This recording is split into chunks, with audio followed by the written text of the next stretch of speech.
नमस्कार दोस्तों, जय श्री कृष्णा। प्रिय दोस्तों, जो औरत कपड़े खोलकर नहाती है तो उसके जीवन में क्या असर पड़ता है। मित्रों, इस वीडियो में आपको कुछ शब्दों और कहानी के रूप में समझाया जाएगा। साथ ही ये वीडियो आपको अच्छी जानकारी और सीख देगी। तो चलिए मित्रों, आपका कीमती समय बर्बाद ना करते हुए सीधे कहानी पर पहुंचते हैं। नहाना एक ऐसा नित्य क्रम है जिसे करने के बाद हर व्यक्ति खुद को स्वच्छ महसूस करता है। आधुनिक युग में स्नान करने की प्रक्रिया में काफी बदलाव आया है। पहले जहां लोग नदी में, तालाब में स्नान किया करते थे, वही अब स्नान करने के लिए आधुनिक बाथरूम बनाए जा रहे हैं। जैसा कि आपने कई बार देखा होगा कि हम में से अधिकतर लोग पूरे कपड़े उतार कर स्नान करना पसंद करते हैं। वहीं कुछ लोग नग्न होकर नहाते हैं, जो कि उन्हें पापा का भागीदार बनाता है। आपकी जानकारी के लिए बता दें कि पद्म पुराण में निर्वस्त्र होकर स्नान करना वर्जित माना गया है। आपकी जानकारी के लिए बता दें कि पद्म पुराण के अनुसार श्री कृष्ण गोपियों को खुले में निर्वस्त्र होकर स्नान करने के विषय में ज्ञान देते हैं। इस पुराण में बताया गया है कि गोपियां अपने वस्त्र उतार कर स्नान करने जल में उतर जाती हैं और भगवान श्री कृष्ण अपनी गोपियों के वस्त्र चुरा लेते थे, और जब गोपियां वस्त्र ढूंढती थी तब उन्हें नहीं मिलते थे। इसके बाद श्री कृष्ण गोपियों से कहते हैं कि तुम्हारे वस्त्र वृक्ष पर हैं, पानी से निकलो और वस्त्र ले लो।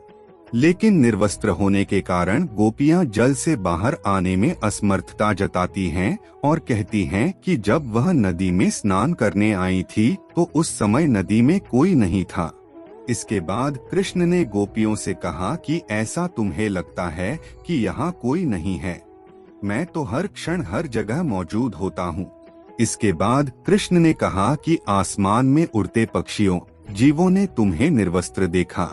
इतना ही नहीं, तथा जल रूप में मौजूद वरुण देव ने भी तुम्हें नग्न देखा है, तथा यह उनका अपमान है।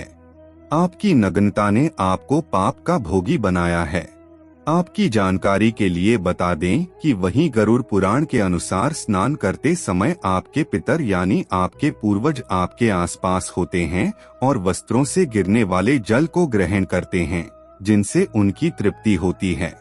निर्वस्त्र होकर नहाने से पितर अतृप्त होकर नाराज हो जाते हैं, जिनसे व्यक्ति का बल, धन तथा सुख नष्ट हो जाता है। इसलिए कभी भी निर्वस्त्र होकर नहीं नहाना चाहिए। शास्त्रों के अनुसार जब कोई व्यक्ति बिना कपड़े पहने नहाता है तो ऐसा करने से उसका तेज, बल, शौर्य, धन, सुख और क्षमता सभी नष्ट हो जाते हैं। इस मत के मुताबिक शरीर पर तौलिया या अन्य कोई वस्त्र लपेटकर ही स्नान करना चाहिए और इससे संबंधित सभी नियमों का उचित तरीके से पालन करना चाहिए। पुराण में बिना वस्त्रों के स्नान करना पाप के समान बताया गया है। इस बारे में कथा बताई जाती है कि एक बार गोपियां अपने वस्त्र नदी किनारे उतारकर नदी में स्नान करने के लिए गई। उसी समय श्री कृष्ण ने उनके कपड़े छिपा दिए। इसके बाद जब गोपियां अपने वस्त्र ढूंढने लगी तो श्री कृष्ण ने उन्हें बताया कि उनके वस्त्र पेड़ पर टंगे हैं, वे आए और ले जाएं। इस पर गोपियों के कहा कि वे निर्वस्त्र है, वे कैसे बाहर आ सकती है। उन्होंने कहा कि जब वे स्नान के लिए आई थी तब उस स्थान पर कोई नहीं था। तब श्री कृष्ण ने कहा कि तुम्हें लगता है कि मैं नहीं था, लेकिन मैं तो हर पल हर जगह मौजूद होता हूँ। तुम्हें लगता है तुम्हें किसी ने नहीं देखा। आसमान में उड़ते पक्षियों और जमीन पर चलने वाले जीवों ने तुम्हें निर्वस्त्र देखा। तुम निर्वस्त्र होकर जल में गईं तो जल में मौजूद जीवों ने तुम्हें निर्वस्त्र देखा, और जल में नग्न होकर प्रवेश करने से जल रूप में मौजूद वरुण देव ने तुम्हें नग्न देखा। यह उनका अपमान है। इसीलिए बताया जाता है कि कभी निर्वस्त्र होकर स्नान नहीं करना चाहिए। पद्म पुराण में उस कथा का जिक्र है जिसमें श्री कृष्ण की गोपियां निवस्त्र होकर नदी में स्नान कर रही थी और तब श्री कृष्ण उनके वस्त्र चुरा लेते हैं।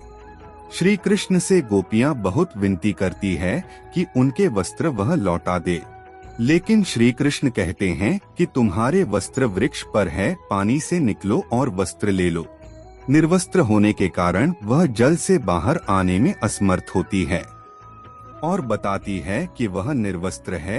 ऐसे में वह ऐसे बाहर कैसे आ सकती है?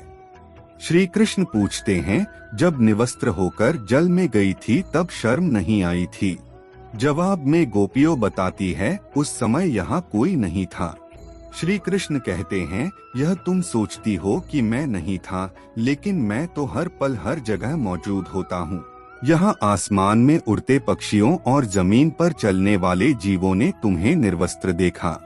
तुम निर्वस्त्र होकर जल में गई तो जल में मौजूद जीवों तुम्हें निर्वस्त्र देखा। जल में नग्न होकर प्रवेश करने से जल रूप में मौजूद वरुण देव ने तुम्हें नग्न देखा और यहाँ उनका अपमान हुआ और तुम उसके लिए पाप के भागी हो। श्री कृष्ण कहते हैं, निवस्त्र होकर स्नान करने से वरुण देवता का अपमान होता है।